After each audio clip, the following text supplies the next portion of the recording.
Hello, belle femme sensible. Aujourd'hui, je voulais vous parler des 5 blessures de l'âme de Lise Bourbeau. Je ne sais pas si ça vous parle.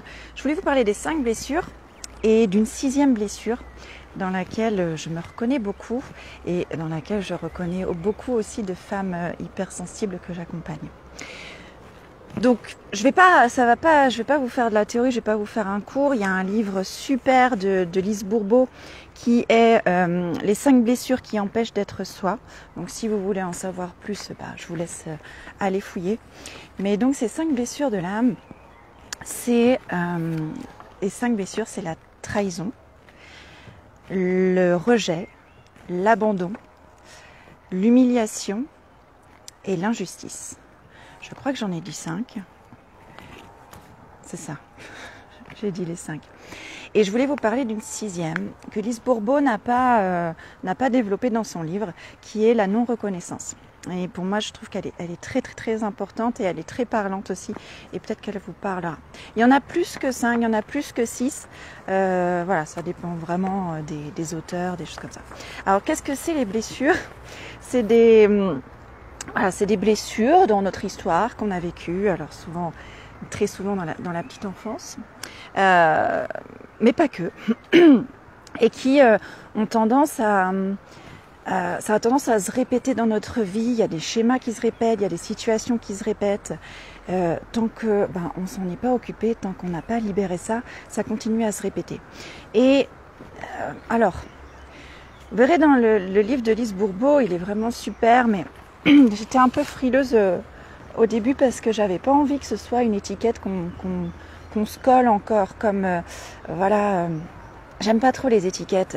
Se dire oui, j'ai la blessure de rejet, et puis on s'identifie à sa blessure de rejet, et du coup on change rien, ou alors on fait un peu la victime, ou on se fait on se crée des scénarios par rapport à ça. Et c'est pareil avec l'hypersensibilité. L'hypersensibilité, pour moi, c'est pas une étiquette, c'est pas une case dans laquelle on doit rentrer. On est déjà assez rentré dans des cases comme ça pendant toute notre vie. Moi, mon envie, c'est vraiment que vous lâchiez les rôles, lâchiez les masques, lâchiez les étiquettes. C'est pas pour vous enfermer dans d'autres étiquettes. Et du coup, c'était ma... Comment dire ? J'avais envie soyez vigilante par rapport à ça. Ce que je vous dis là, c'est pas du tout pour vous enfermer dans une case.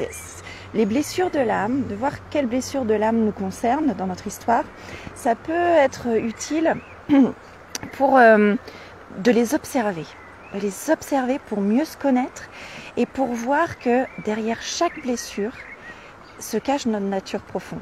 Derrière chaque blessure se cache la lumière. Et en ça, c'est un outil de connaissance de soi très très très très important. Pour vous donner des exemples, par exemple, la blessure de rejet, elle peut s'exprimer alors de plein de manières différentes, mais elle peut s'exprimer quand on a tendance à peut-être à se sentir transparente dans un groupe par exemple, ou à se sentir pas respecté dans la famille, par ses enfants ou par n'importe qui. Voilà, dans différentes situations. Je passe dessous la journée. Ou ça peut être, on a tendance à être dans le contrôle, à être plutôt hyperactif pour éviter toute situation de rejet, par exemple. Bon, qu'est-ce que je peux vous donner d'autre ? La blessure de trahison, ce serait plutôt on a du mal à faire confiance, ou alors on est un petit peu naïf dans certaines situations avec certaines personnes, et du coup on se met dans des situations où on peut se faire avoir pour valider tout ça, pour valider notre croyance, notre blessure finalement. Ou alors, on a du mal avec les personnes qui ne tiennent pas leurs promesses. Ah, salut Michel. Coucou Michel. Avec des personnes qui ne tiennent pas leurs promesses. Et là, paf, ça réveille très très très fort notre blessure. Donc regardez, voilà, si ça vous parle. Moi, alors c'est les blessures, on les a toutes, mais on les a avec différentes intensités. Moi, mes blessures principales, pour tout vous dire, c'est la blessure de rejet, la blessure de trahison et la blessure de non-reconnaissance. Un peu aussi la blessure d'injustice, mais ce sont les principales. Donc par exemple, quand quelqu'un ne tient pas son engagement, quand quelqu'un me fait une promesse et qu'il ne la tient pas, ça me blesse énormément. Voilà des exemples.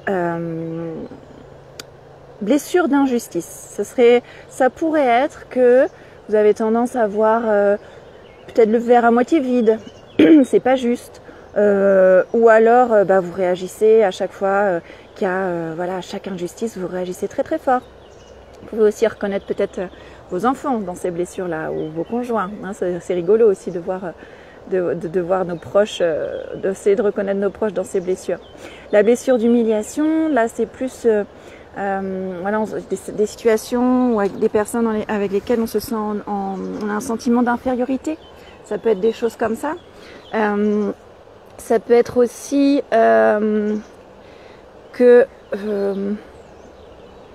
humiliation.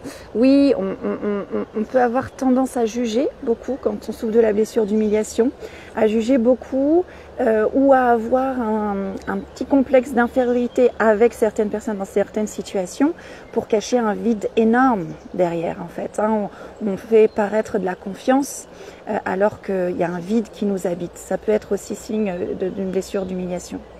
Et la blessure d'abandon, c'est quand on a du mal à avoir des relations durables, peut-être, ça peut être un signe d'abandon, ou alors qu'on trouve une bonne raison de se défiler, de ne pas tenir ses engagements, ou ce genre de choses.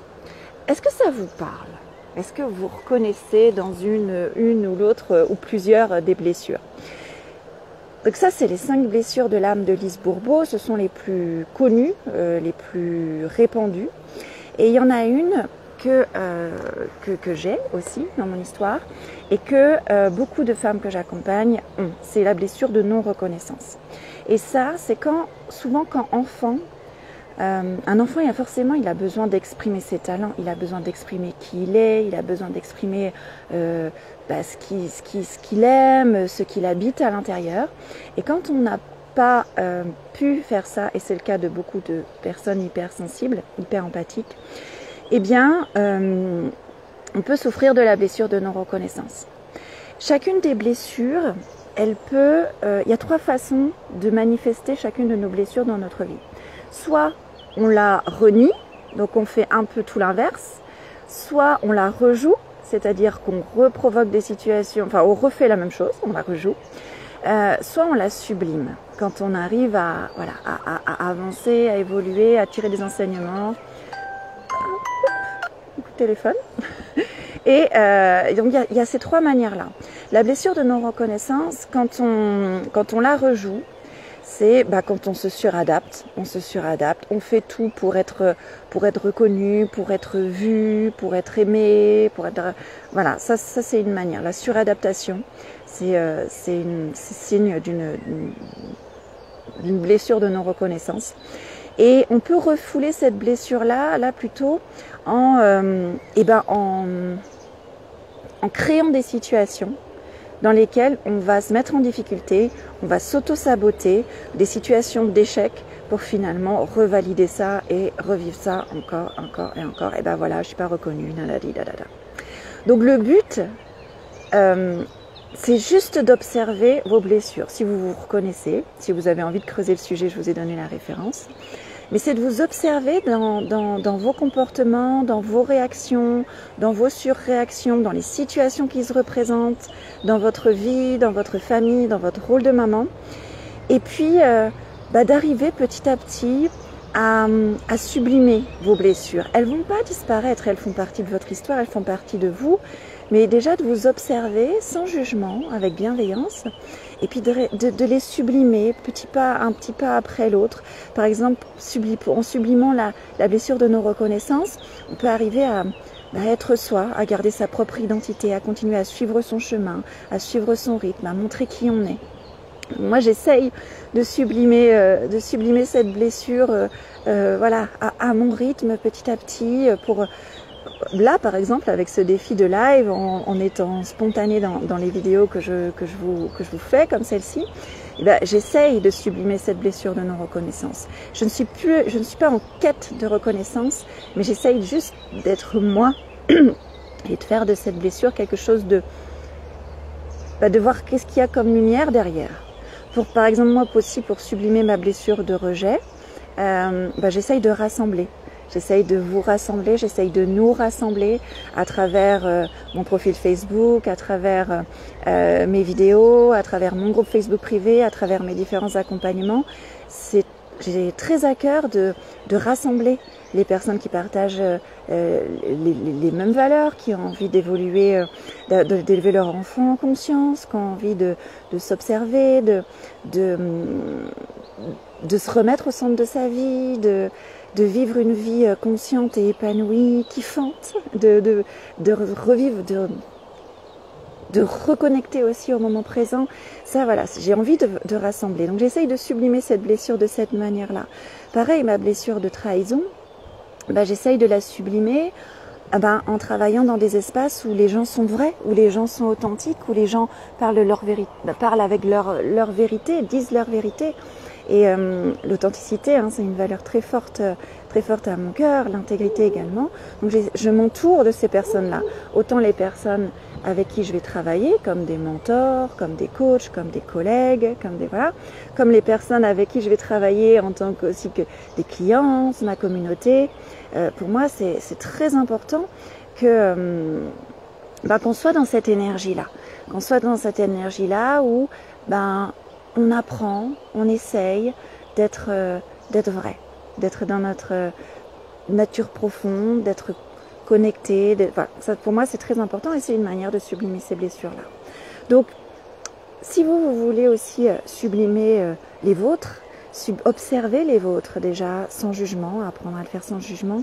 Si vous voulez les sublimer les nœuds de votre histoire, si vous voulez incarner la maman que vous voulez vraiment être, sereine, authentique, intègre, avec des valeurs fortes, je vous invite vraiment à rejoindre ces espaces que j'ai créés pour vous, en essayant de sublimer mes propres blessures.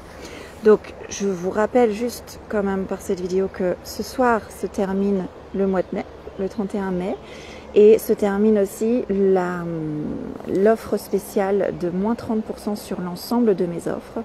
Donc à partir de demain, elles reprennent leur tarif normal. Donc si vous voulez en profiter, contactez-moi aujourd'hui. On pourra discuter de ce qui vous convient le mieux pour sublimer vos blessures et pour sublimer tout votre être, pour être une maman hypersensible qui vit une parentalité et une vie en conscience. Je vous dis à très vite. Ciao.